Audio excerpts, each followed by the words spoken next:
Uno degli aspetti più micidiali dell'attuale cultura è di far credere che sia l'unica cultura, e invece è semplicemente la peggiore. Beh, gli esempi sono nel cuore di ognuno. Per esempio il fatto che la gente vada a lavorare 6 giorni a settimana è la cosa più pezzente che si possa immaginare. Come si fa a rubare la vita agli esseri umani in cambio del cibo, del letto e della macchinetta? Mentre fino a ieri credevo che mi avessero fatto un piacere a darmi un lavoro, da oggi penso a questi bastardi che mi stanno rubando l'unica vita che ho, perché non ne avrò un'altra, c'ho solo questa. E loro mi fanno andare a lavorare 5, a volte 6 giorni a settimana e mi lasciano un miserabile giorno per fare cose. Come si fa in un giorno a costruire la vita? Allora, intanto uno non deve mettere i fiorellini alla finestra della cella della quale è prigioniero, perché sennò, anche se un giorno la porta sarà aperta, lui non vorrà uscire. Deve sempre pensare con una coscienza perfetta: questi stanno rubandomi la vita in cambio di 2,5 milioni al mese, bene che vada, mentre io sono un capolavoro il cui valore è inenarrabile. Non capisco perché un quadro di Van Gogh debba valere 77 miliardi e un essere umano 2,5 milioni al mese, bene che vada. Secondo me poi, siccome c'è un parametro che con le nuove tecnologie i profitti sono aumentati almeno 100 volte, e l'orario di lavoro doveva diminuire almeno 10 volte. Invece no, l'orario di lavoro è rimasto intatto. Oggi so che mi stanno rubando il bene più prezioso che mi è stato dato dalla natura. Pensa alla cosa più bella che la natura propone, che è quella di fare l'amore, no? E immagina che tu vivi in un sistema politico, economico e sociale dove le persone sono obbligate, con quello che le sorveglia, a fare l'amore 8 ore al giorno. Sarebbe una vera tortura. E quindi perché non deve essere la stessa cosa per il lavoro, che non è certamente più gradevole che fare l'amore, no? Per esempio il fatto che la gente vada a lavorare 6 giorni a settimana, certo c'ho il mitra alla nuca, lo faccio perché faccio il discorso, dico meglio leccare il pavimento o morire, meglio leccare il pavimento. Ma quello che è orrendo in questa cultura è che leccare il pavimento è diventata addirittura un'aspirazione, capisci? Ma è mostruoso che il tipo debba andare a lavorare 8 ore al giorno e debba essere pure grato a chi gli fa leccare il pavimento, capisci? Tutto ciò è oggettivamente mostruoso, ma laddove la coscienza produce coscienza, tutto ciò è effettivamente mostruoso. Sì, vabbè, ma ormai è irreversibile la situazione. Sì, tu fai giustamente un discorso in difesa di chi ti opprime, perché è il tipico dello schiavo, no? Il vero schiavo difende il padrone, mica lo combatte. Perché lo schiavo non è tanto quello che ha la catena al piede, quanto quello che non è più capace di immaginarsi la libertà. Ma rispetto a quello che tu mi hai detto adesso, quando Galileo ha enunciato che era la Terra a girare intorno al Sole, ci sarà sicuramente stato qualcuno come te che gli avrà detto: sì, sono 22 secoli che tutti dicono che è il Sole che gira intorno, ma arrivi te a dire questa stronzata. E come farai a spiegarlo a tutti gli esseri umani? Non è affar mio, signori.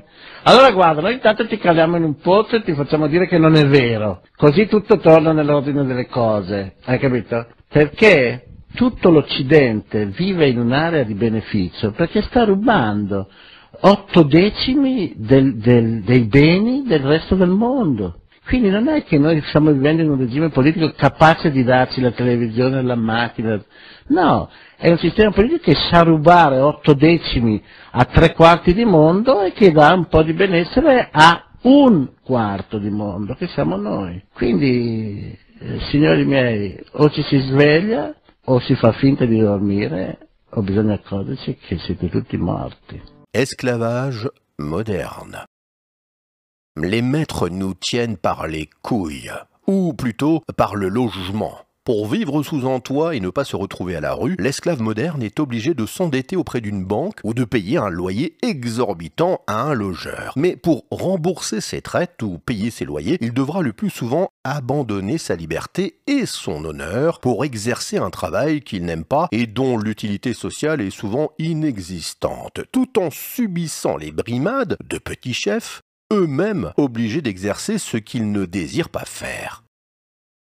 Cet esclavage moderne est donc entretenu volontairement par l'inaccessibilité au logement et l'enchaînement de l'homme au crédit ou au loyer dans le but de forcer les gens à travailler et à produire pour entretenir une administration étatique et ces nombreux parasites qui vivent grassement sur l'asservissement des travailleurs et les taxes que ceux-ci payent.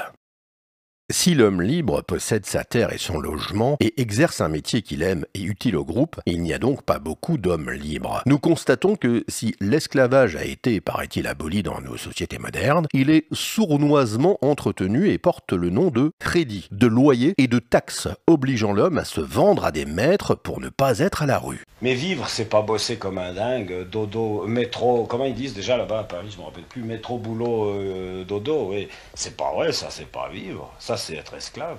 La plus grande trouvaille du XXe siècle, c'est l'abolition de l'esclavage. Ils ont remplacé ça par le pognon. Putain de Dieu, c'est bien mieux, hein. Je suis heureux. Je suis bien, je suis libre. Ici, j'ai l'impression de vivre. Ces cailloux, je les connais, ils me connaissent. Mais je sais pas comment on explique le bonheur, comment on explique la liberté. Ici, je suis libre. Et ici, je suis heureux. Je pars de là, je bois un verre, je me tire. Je vais dans la forêt. Je pars sous le prétexte de cueillir des champignons. Souvent, je ramène rien du tout. Mais si tu savais, quand je suis là-haut, le Catogne qui est là derrière, cette sacrée foutue montagne, je gueule tout seul, il n'y a personne qui m'entend. Je fais pas du cinéma, là. Je suis tout seul, je hurle. Il y a des moments où je gueule. C'est beau! C'est vrai, c'est beau. Je te jure, ça me fout les larmes aux yeux. Je suis heureux. Il faut vivre avec la terre, il faut vivre avec l'eau. En ville, on est isolé complètement de la terre. On touche que du béton, on touche que du bitume. On n'a plus aucun contact avec la terre. On a des semelles en plastique, des manteaux en plastique. On transpire dedans comme des bœufs. Mais c'est même pas de la bonne transpiration parce qu'elle reste, elle ne s'évapore pas.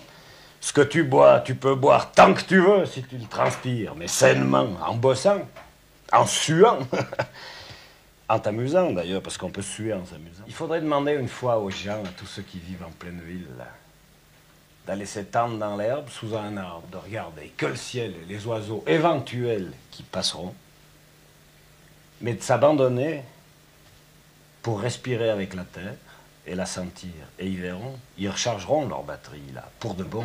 C'est pas dans les boîtes de nuit, c'est pas à coup de whisky ou de drogue qu'on recharge ses batteries, c'est pas vrai. Va sortir la merde chez le paysan d'en face, là tu participes et là tu te recharges les batteries. C'est pas en noyant son chagrin dans le whisky que... Me revoici dans mes montagnes, enfin libre comme un chevrier. Courant les bois et la campagne, la myrtille, le genévrier, aussi léger que l'épervier, aussi léger que l'épervier. C'est que dès l'école, on éduque les gens à être de bons citoyens qui renacleront pas trop et qui gueuleront pas trop. Et puis, on les dirige. Mais vivre, c'est pas bosser comme un dingue, dodo, métro, comment ils disent déjà là-bas à Paris, je me rappelle plus, métro, boulot, dodo, oui. C'est pas vrai, ça, c'est pas vivre, ça, c'est être esclave. La plus grande trouvaille du XXe siècle, c'est l'abolition de l'esclavage. Ils ont remplacé ça par le pognon. Putain de Dieu, c'est bien mieux, hein. Les gars, ils peuvent plus bouger. Ils sont coincés, on leur construit à côté de leur usine des usines à habiter, comme ça, ils quittent pas le milieu, on est sûr de les avoir sous la main. C'est pas vivre. Or, moi, j'ai qu'une vie. Ce qui m'importe, c'est de la vivre. Si je la vis mal, ça regarde personne que moi. Parce que la vivre bien, c'est pas avoir de l'argent. La vivre bien, c'est vivre.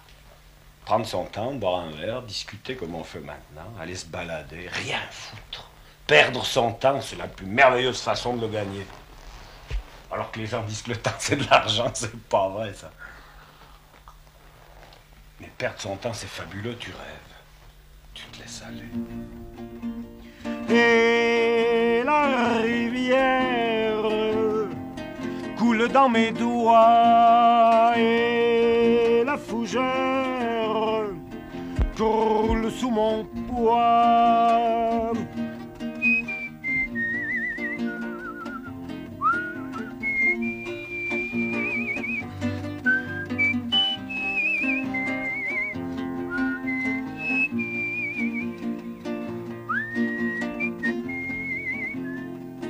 Et puis je vous dis, j'aime bien ma liberté.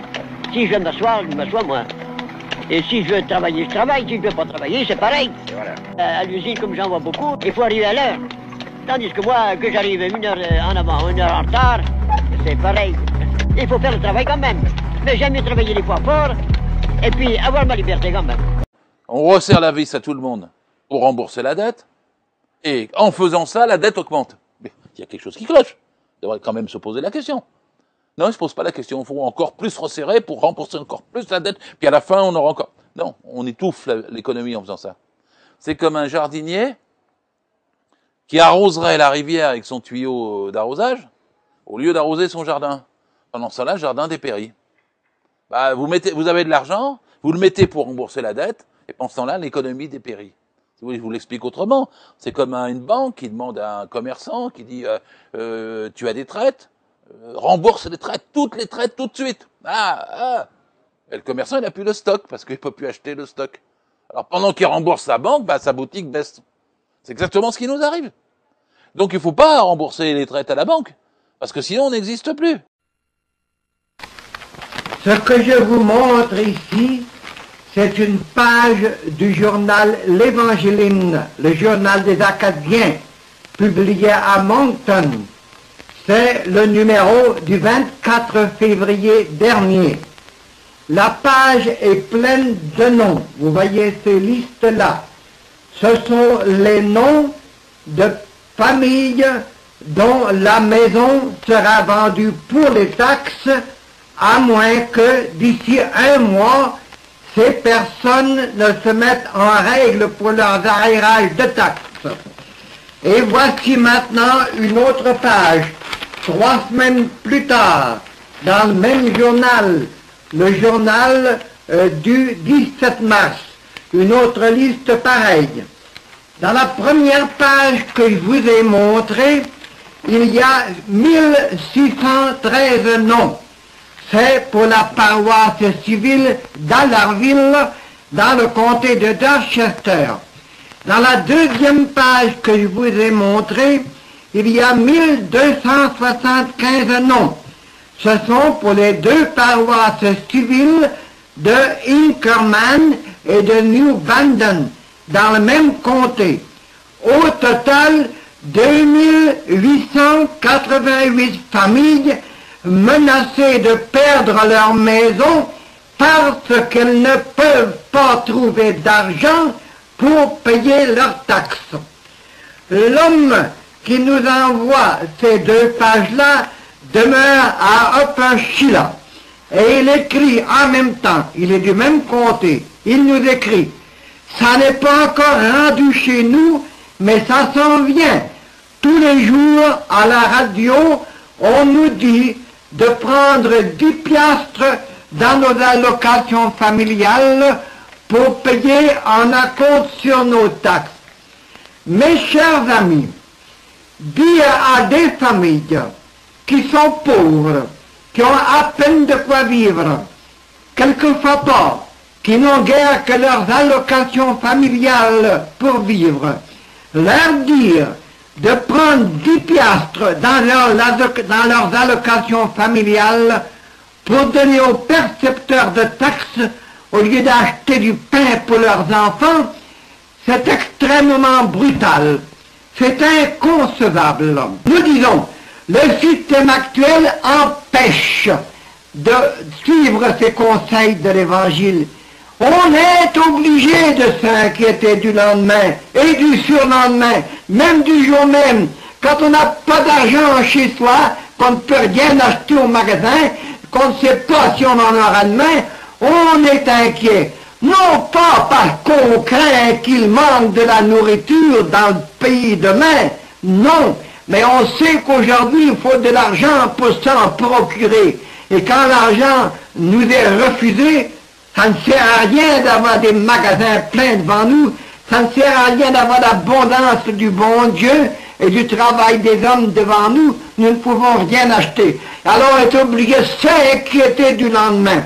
On vit dans les soucis matériels quand on devrait être justement débarrassé de ces soucis matériels à cause de l'abondance qui est devant nous.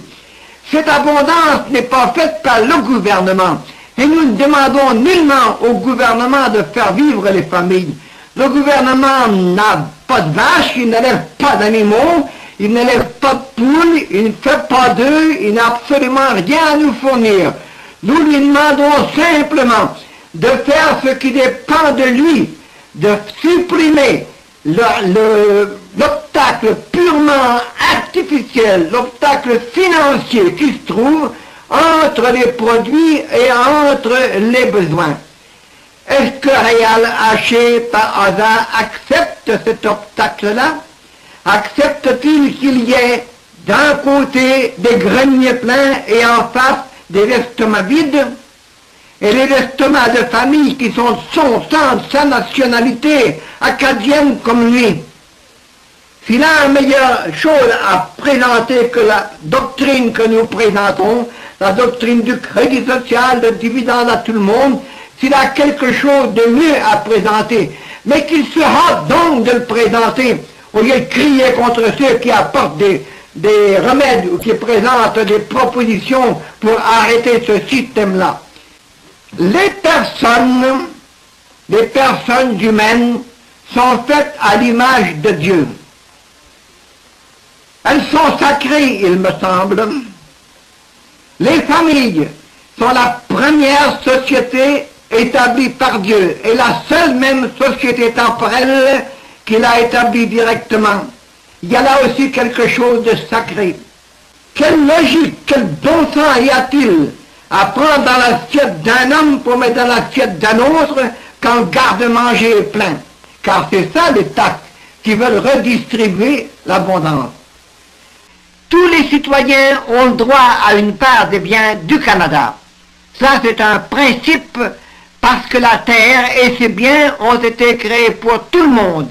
Et parce que la production d'un pays est faite à même les ressources naturelles du pays qui appartiennent à tout le monde. Elle est faite, il est vrai aussi, par le travail des individus, et le travail des individus est récompensé par le salaire. Mais les salaires ne payent pas les prix.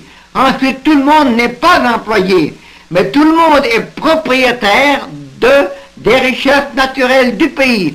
À part de ça, dans la production, il y a bien d'autres choses que le travail, il y a autre chose que le capital piastre, il y a le progrès, il y a les machines, il y a l'automation, il y a la motorisation, il y a toutes ces choses-là qui rendent la production plus abondante, même avec moins de bras.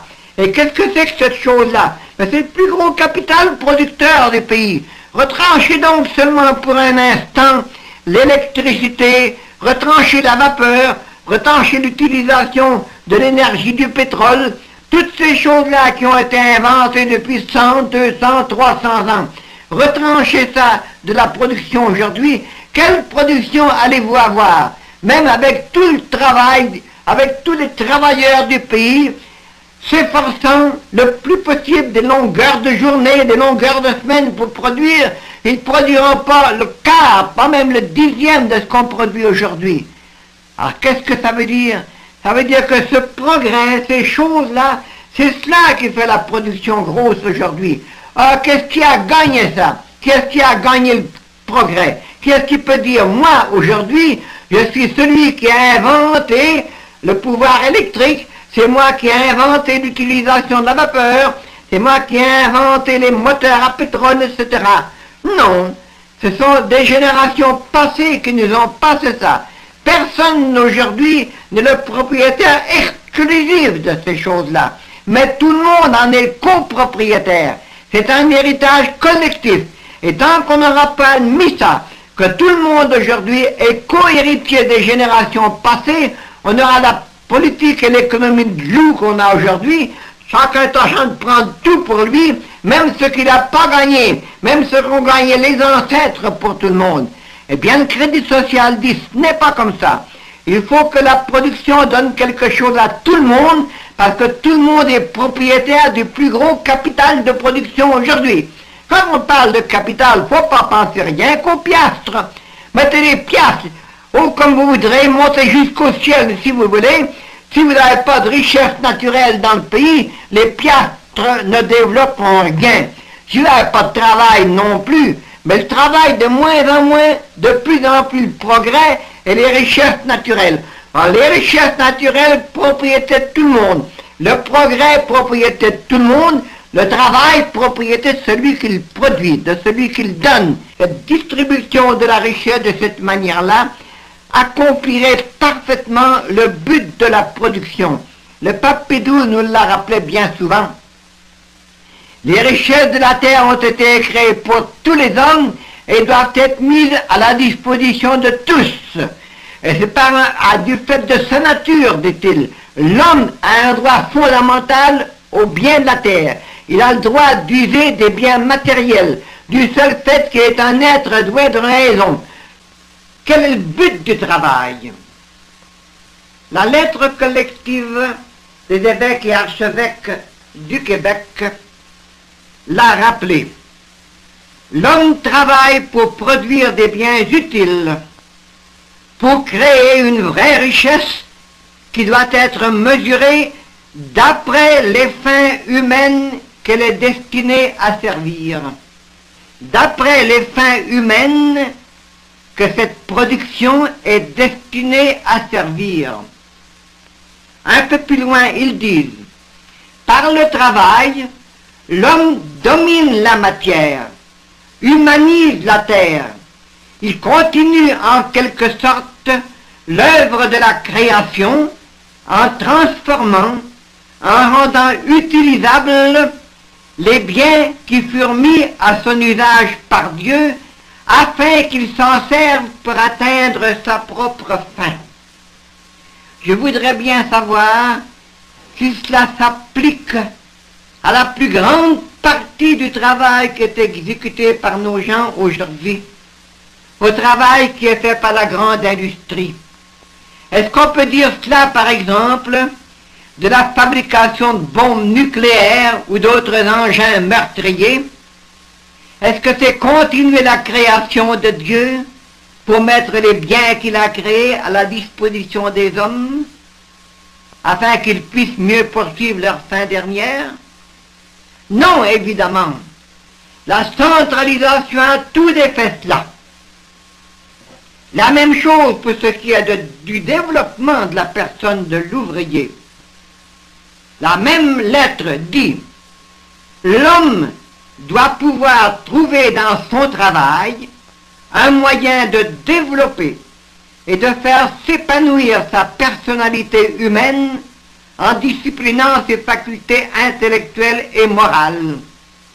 Aujourd'hui, l'ouvrier dans la grande industrie développe-t-il sa personnalité? Il est robotisé. Je le disais tout à l'heure, il ne prend pas de décision, il n'a pas le droit d'en prendre, il n'a pas le droit de se demander à quoi va servir ce qu'il fait. Il n'y a pas seulement séparation entre l'ouvrier et le patron, il y a séparation entre l'ouvrier et le but de l'ouvrage qu'il exécute. Il n'est plus rien qu'une machine humaine, accrochée souvent à des machines d'acier. Et c'est ordinairement la machine d'acier qui décide du mouvement de la machine humaine.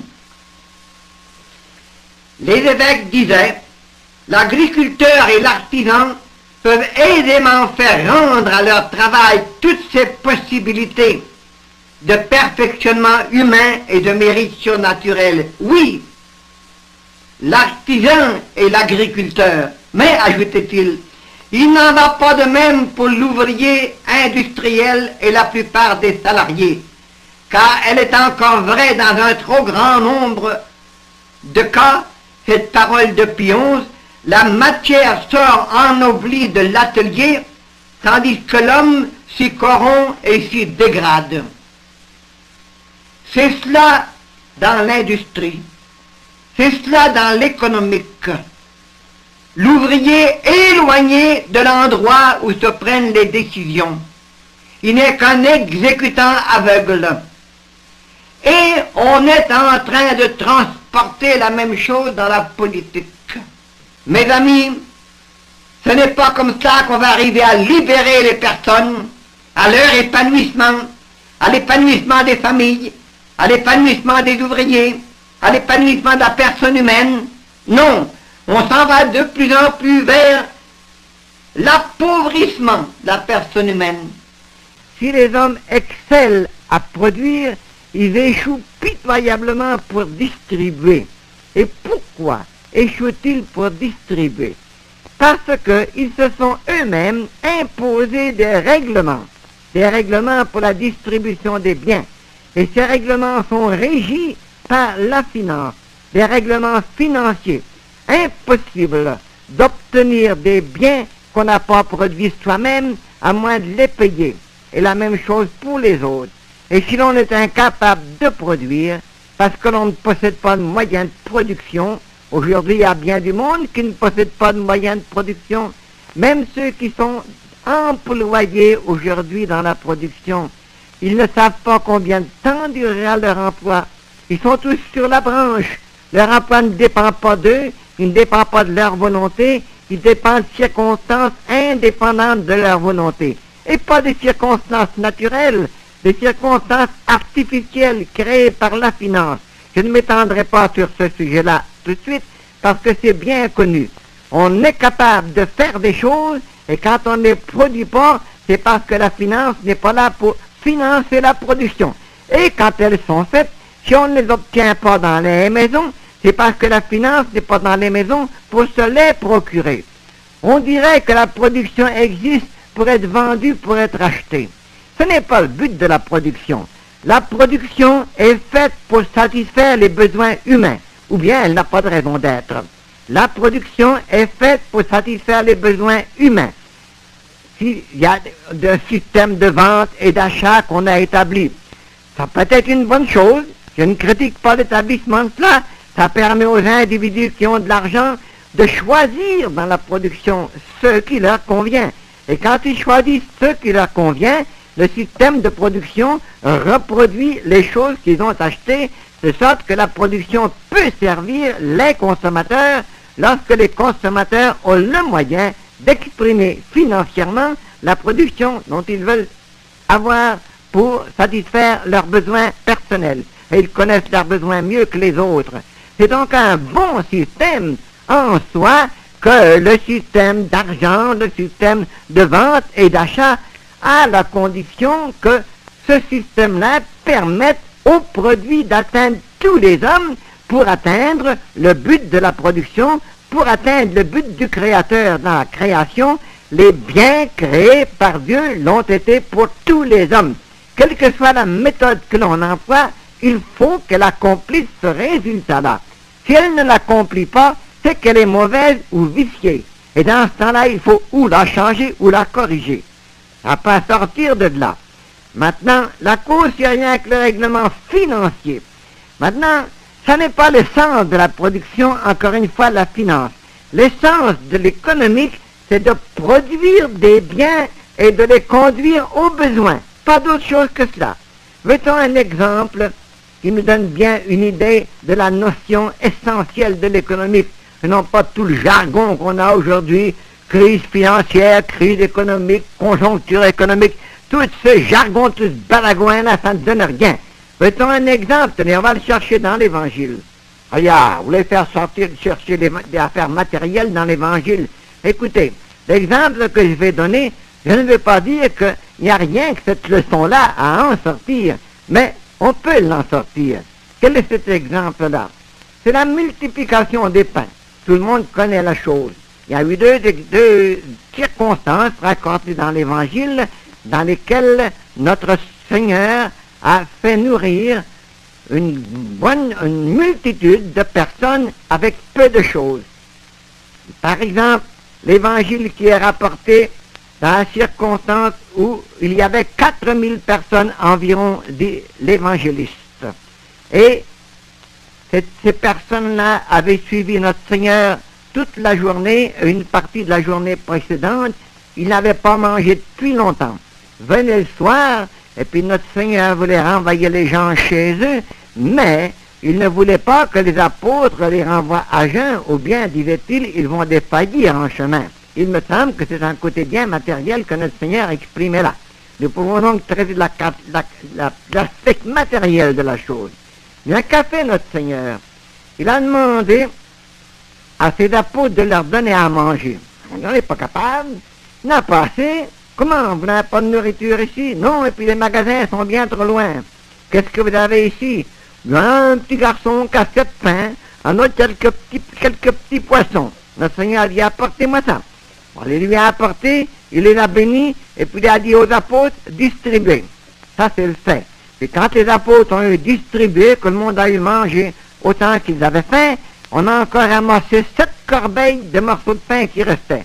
Qui veut dire qu'il restait plus de pain après qu'il y en avait au commencement. C'est-à-dire, c'est un miracle. Oui, il y a eu un miracle de production. Ce miracle a été fait par notre Seigneur. Et puis après, il y a eu la distribution. Et puis le pain n'a pas été vendu. Puis le pain n'a pas été acheté. Mais quand même, le pain a atteint ceux qui avaient faim. Et notre Seigneur a dit aux apôtres, distribuez. C'est pas difficile de distribuer quand la production est faite. Les apôtres ont fait la chose facile.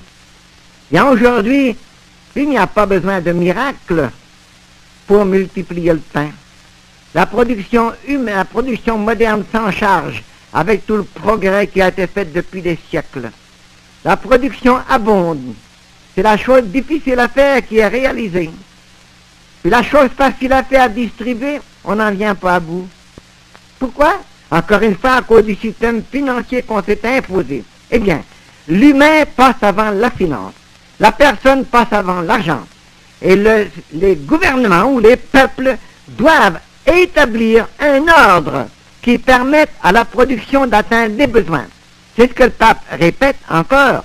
Il dit, tout homme, en tant qu'il est un être doué de raison, à cause de sa naissance, de par sa nature, par conséquent, pas parce qu'il est employé, pas parce qu'il est fin, pas parce qu'il est grand, pas parce qu'il est riche, tout homme, en tant qu'être doué de raison, tient de la nature même le droit fondamental d'user des biens de la terre. Il tient ça sa nature. C'est donc pas un droit qui va lui être accordé par le gouvernement, accordé par le système financier. Il a ce droit-là. Maintenant, pour le moyen d'exercer ce droit-là, eh bien, le pape nous rappelle que c'est laissé à la libre volonté des peuples d'établir les méthodes pour cela. Il appelle ça établir les formes juridiques, c'est-à-dire établir un ordre juridique, un ordre social, politique, qui va permettre à la production d'atteindre tous les besoins. Est-ce qu'on a ça aujourd'hui?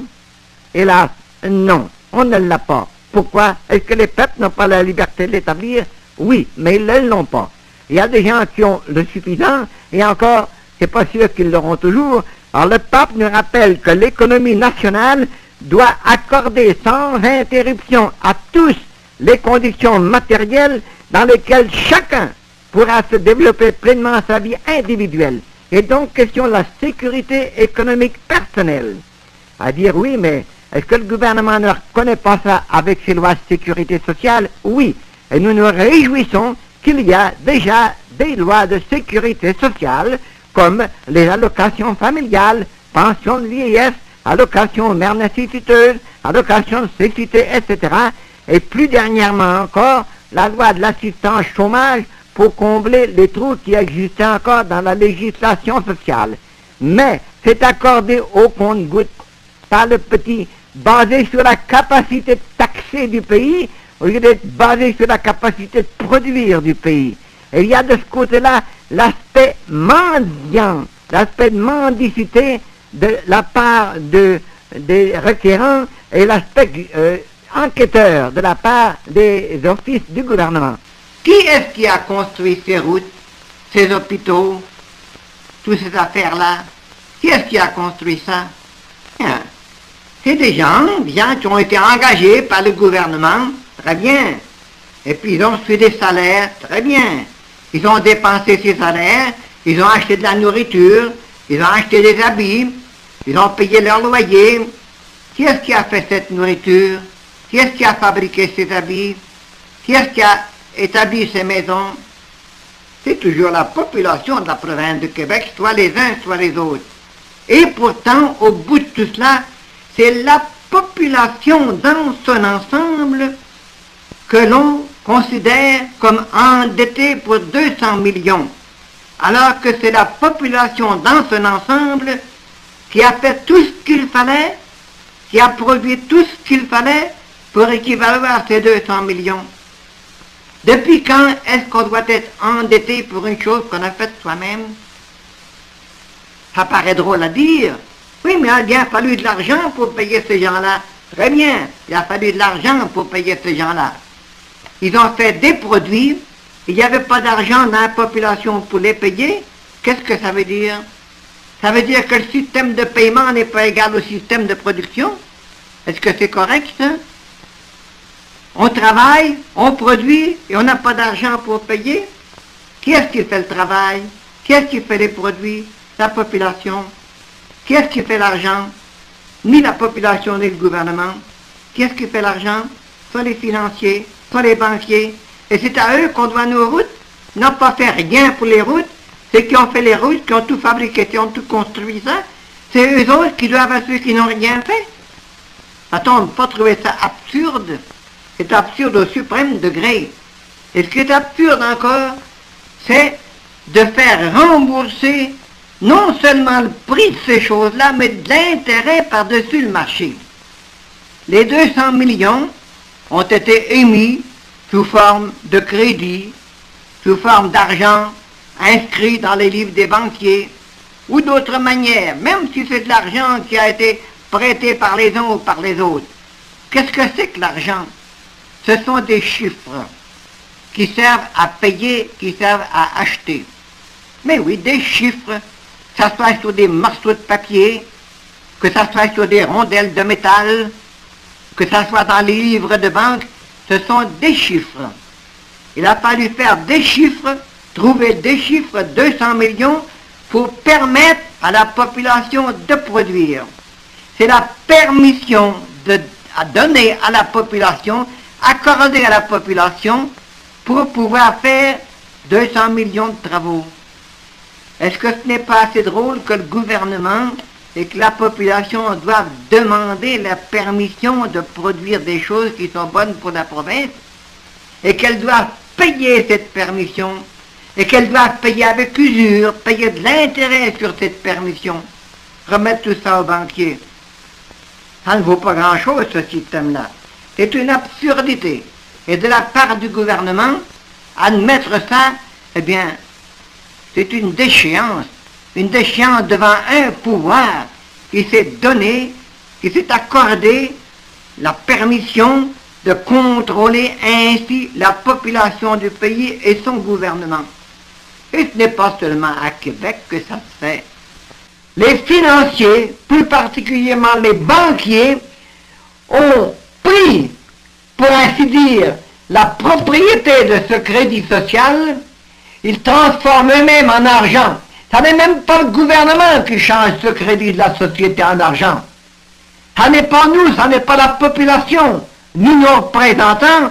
Ce sont les banquiers seuls qui ont le pouvoir, parce qu'on leur a donné le droit là, ils ont le pouvoir légal de changer le crédit de la société en argent. Et quand ils l'ont changé, ils prêtent cet argent-là. À qui le prêtent-ils? Aux propriétaires du crédit social. Ils le prêtent aux producteurs pour produire. Ils le prêtent à la population pour faire des choses. Et après l'avoir prêté, ils disent, vous le rembourserez. Et vous me paierez de l'intérêt encore pour avoir pris votre crédit puis vous l'avoir prêté. Peut-on imaginer quelque chose de plus absurde? Et le résultat de tout cela, c'est que la production et les producteurs sont à la merci de ceux qui prêtent le crédit de la société. Ils sont à leur merci. Les financiers, les banquiers qui vont prêter de l'argent peuvent refuser de le prêter ou mettre des conditions impossibles. Ils mettent l'intérêt, le terme qu'ils veulent pour se faire rembourser. Si on n'accepte pas leurs conditions, on est obligé de se passer de l'argent, de se passer du crédit qui nous appartient. Et si on accepte leurs conditions, on s'endette. Et on s'endette pour toute la production qu'on va faire et au-delà. Et à cause de cela, bien, il y a la production souvent paralysée, ralentie, et on n'est pas les propriétaires clairs de ce que l'on produit. Voilà du côté de la production.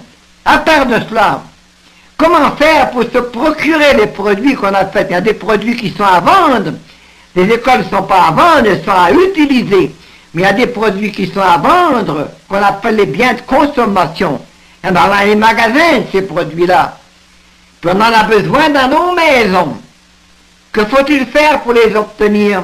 Il faut les payer, Avec quoi? Avec de l'argent. Ah, où est-il né cet argent-là? Il est né dans les banques.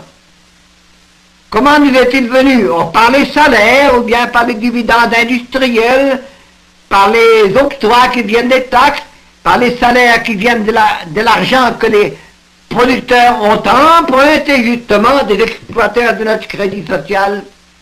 Et l'argent qui nous vient par les salaires et autrement n'est jamais égal au prix. Parce que dans le prix, il y a d'autres choses, il y a des charges financières, il y a justement l'intérêt qu'il faut rembourser aux banquiers. Il y a des paiements qu'il faut lui faire avant même que le produit vienne sur le marché. Ensuite, il y a des taxes qu'il faut donner au gouvernement pour le service de la dette publique. Il y a des réserves qui sont obligées de faire pour remplacer les biens quand ils vont être usés. Tout ça, c'est pas distribué, cet argent-là, il est dans le prix. On n'est pas capable de les payer, et le système financier, devant notre incapacité de payer, nous laisse dans la dèche. On reste là, avec des besoins, en face de la production abondante qui est faite. Et en face de la production éminemment plus abondante qui pourrait être faite, si on n'y mettait pas justement l'obstacle financier. Quand vous avez 500 000 chômeurs dans un pays, ça représente une production d'au moins 2 milliards de richesses qui n'est pas faite. Et de la production pas faite dans l'année, pourquoi? Parce qu'on a laissé les chômeurs chômer, pourquoi? Parce qu'on n'avait pas l'argent pour acheter la production qui était faite. La population dans son ensemble n'est pas capable de payer la production qu'elle fait. La production qu'elle fait pour les biens de consommation. Pas plus qu'elle n'est capable de payer la production qu'elle a faite pour les biens de production, pour les biens durables, qu'on lui fait payer 2 fois, 3 fois, alors qu'elle l'a fait elle-même. On ne dira pas que ce n'est pas une absurdité. C'est le vol le plus manifeste, le plus gigantesque qui ait jamais été inventé. La plus grosse escroquerie de tous les temps. On emprisonne des petits voleurs qui volent pas le millionième de cela. Ils appellent petits voleurs les trop gros. Ils ont volé 100 piastres, 1000 piastres. Ce n'est rien. Quand les financiers nous volent à milliards tous les ans. Et on laisse faire ça. Et il y en a qui s'amusent avec les partis politiques pour s'occuper de ce problème-là. Il y en a qui, au lieu de frapper sur le système financier, frappent sur d'autres. Les ouvriers, par exemple, les syndicats, où frappent-ils? Sur le patron. C'est celui qui leur distribue un petit peu du crédit de la société, du crédit emprunté. C'est celui qui les emploie et qui leur permet d'avoir un petit peu d'argent. Les socialistes, où frappent-ils les autres? Ils frappent sur les richesses, sur la population. Il faut tout le temps enrôler la population au service du gouvernement. Mais tous ces gens sont dans la lune. Et les gens qui disent créditistes, qui sont dans le parti du crédit social, où frappent-ils les autres? Ils frappent sur les sièges parlementaires, sur ceux qui sont dessus. Ils veulent les mettre dehors pour s'asseoir à leur place. Ça va changer, ça. C'est pas là que ça soit le financier. C'est pas là qu'il est. Il y a bien d'autres choses que ça à faire. Et les séparatistes, monsieur, quoi frappent-ils? Ils frappent sur les Anglais, sur le reste de la population dans les autres provinces du Canada. C'est pas les Anglais qui nous volent, c'est le système financier. Et les résultats de tout ça, ça n'est pas seulement de rendre le monde les uns contre les autres, comme on fait, ça met le monde dans l'embarras, dans l'insécurité. On n'est pas sûr d'avoir notre pain aujourd'hui, on n'est pas sûr de l'avoir demain. Alors que le soleil brillera encore demain, que la pluie tombera encore, que le sol produira encore, que les cultivateurs ne demanderont pas mieux que de remplir nos étagères, alors que les industriels ne demanderont pas mieux que de travailler, alors que les chômeurs ne demanderont pas mieux que d'aider à faire plus de production.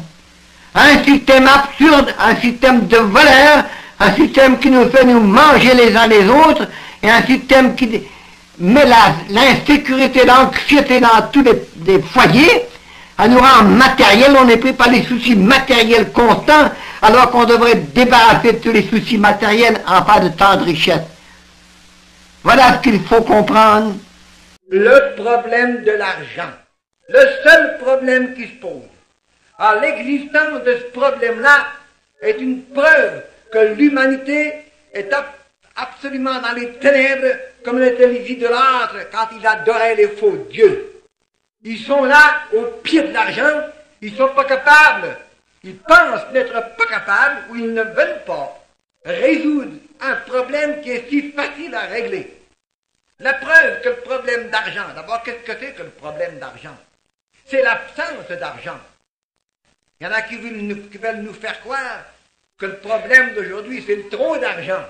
Ils appellent ça l'inflation. J'invite tous ceux qui ont trop d'argent à venir la porter sur la table ici, tu auras une place pour le mettre tout de suite. Là.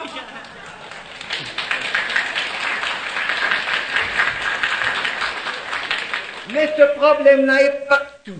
Je vous parlais des conseils municipaux, qui ont des besoins aussi, qui veulent construire des aqueducs. Ils construisent s'ils ont l'argent. S'ils n'ont pas l'argent, ils ne construisent pas. Et pourtant, il y a exactement le même matériel devant eux, les mêmes matériaux, la même main-d'œuvre, les mêmes besoins. Qu'est-ce que c'est qui dicte la décision aux conseils municipaux? Ce ne sont pas, c'est pas le manque de main-d'œuvre, ce ne sont pas des choses naturelles qui dictent la décision. Qu'est-ce que c'est? Ce sont ceux qui contrôlent l'absence et la présence d'argent. Ceux-là mènent le monde. Ils n'ont pas besoin d'avoir une armée à leur service. Ils n'ont pas besoin de bombes atomiques ni de bombes nucléaires. Rien qu'en contrôlant le crédit, en serrant le crédit, en faisant disparaître l'argent du pays, ou en le rendant rare, ils conduisent toute l'humanité. Ils mettent du monde en pénitence partout, du haut en bas de l'échelle, et surtout en bas. Dans vos familles, que le monde est en pénitence. Mettez 10 piastres, 20 piastres demain matin dans chacune de vos familles. Qu'est-ce que c'est qui va en souffrir? Personne n'en souffrira. Pas dans les magasins, certainement. Ils seront capables de vous fournir les produits. Et ceux qui produisent ces produits-là sont capables et bien contents d'en faire davantage. Qui est-ce qui va en souffrir? Personne. Qui est-ce qui va en bénéficier? Vous d'abord dans vos familles. Et puis tous ceux qui travaillent à cette production-là, à cette distribution-là. Tout le monde en profiterait. Et laisser tout le monde en pénitence pour ce simple absence d'argent qui est après tout une chose de l'homme. C'est pas le bon Dieu qui a mis un petit peu d'argent et pas plus. C'est insulter le bon Dieu que de dire « Ah ben, il n'y a pas assez d'argent, c'est la faute du ciel. » C'est pas du tout la faute du ciel. Le bon Dieu a créé tout ce qu'il fallait pour nous faire vivre. Il n'a pas créé l'argent, c'est une fabrication de l'homme, ça. Fabrication de l'homme, on le fait comme on veut. Il a créé des choses, on s'habille avec. Il n'a pas créé les habits, il a créé le matériel pour le faire. Mais l'argent, c'est encore bien plus simple que cela à faire. Un bout de papier, puis des chiffres dessus, et vous avez de l'argent. Prenez une piastre. Prenez n'importe quel morceau de papier que vous pouvez avoir dans votre poche comme de l'argent. En voici un, par exemple. C'est un morceau, il marquait 2 piastres dessus. Ça veut dire ça qu'avec ça, je puis aller au magasin m'acheter 2 piastres. Si on met bien des 2 piastres dans votre maison, vous pourrez acheter pour bien des 2 piastres de produits. Qu'est-ce que c'est que ça? Un morceau de papier. Avec quoi?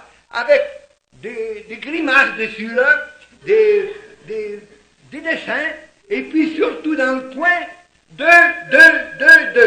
Il n'y en a pas beaucoup d'entre vous qui s'amusent à regarder le dessin, hein. Vous ne regardez pas le dessin, qu'est-ce que c'est que ça? C'est-il des maisons, c'est-il des arbres de ce côté-là? L'autre, ah oui, ça doit être la reine d'Angleterre, puisque c'est elle qui est là aujourd'hui. Quand elle sera morte, les 2 piastres, il y en a d'autres pareils. Ça n'arrêtera pas pour ça. Alors, qu'est-ce que c'est qui est important là-dessus? Le 2. Quand vous allez pour acheter, vous additionnez les 2, les 1, les 5, les 10. Pareil pour les petites rondelles rondes qui sont en métal. Il y en a qui sont en nickel, d'autres qui sont en argent blanc. Il n'y en a plus en or, mais c'est fini ça. On a chassé au moins l'or de la circulation. Alors là, vous additionnez les chiffres. C'est rien que ça qui compte. Prenez ce petit 2 piastres là. Ça a été fait par un imprimeur, ça. Alors, moi, je connais le métier de l'imprimerie, mais quand même que je voudrais imprimer ça, j'ai pas le droit de le faire, on va me mettre en prison. Seulement, il y a une imprimerie à Ottawa qui s'appelle la Canadian Banknote Company. Quand elle reçoit l'ordre de la Banque du Canada d'imprimer des 2 piastres comme ça, eh bien, elle les imprime. Si la Banque du Canada dit, mettez un 0 après le 2, pour que ça aille plus vite, faites ça par 20 piastres au lieu de 2 piastres. Faites tant de 2 piastres, tant de 20 piastres, tant de 10 piastres. Ils les feront. L'imprimeur fait ce que la Banque du Canada lui commande. C'est bien simple. S'il y avait un 0 après le 2, il n'y aurait pas plus de papier là-dedans. Il n'y aurait pas plus de travail pour le faire. Seulement vous achèteriez pour 10 fois plus. Au lieu de 2, ça serait 20. Ça veut dire que c'est une bagatelle de faire l'argent. Cet argent-là, il y en a d'autres qui vous en parlerez tout de suite. Mais cet argent-là, c'est une bagatelle. Et mettre le monde en pénitence pour l'absence de bouts de papier comme ça, c'est criminel au suprême degré.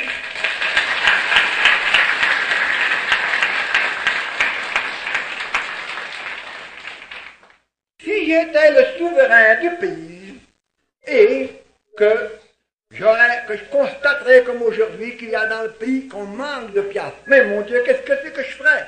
Je dirais à l'imprimeur, imprimez-en de ça, et puis j'en mets dans les familles. Quelqu'un me dirait, vous allez faire de l'inflation. On va vous dire, ferme ta boîte. Tant qu'il y a des produits dans les magasins, ils vont rentrer dans les maisons avec des 2 piastres comme ça.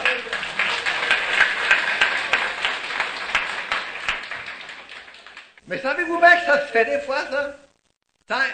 Il y a quelqu'un qui n'était pas un souverain dans le pays, mais qui était le premier ministre du Canada en 1939. Il s'appelait Mackenzie King. Et qu'est-ce qu'il a fait? Il a fait faire de l'argent. Écoutez, Mackenzie King a été aussi bête que les autres pendant 10 ans.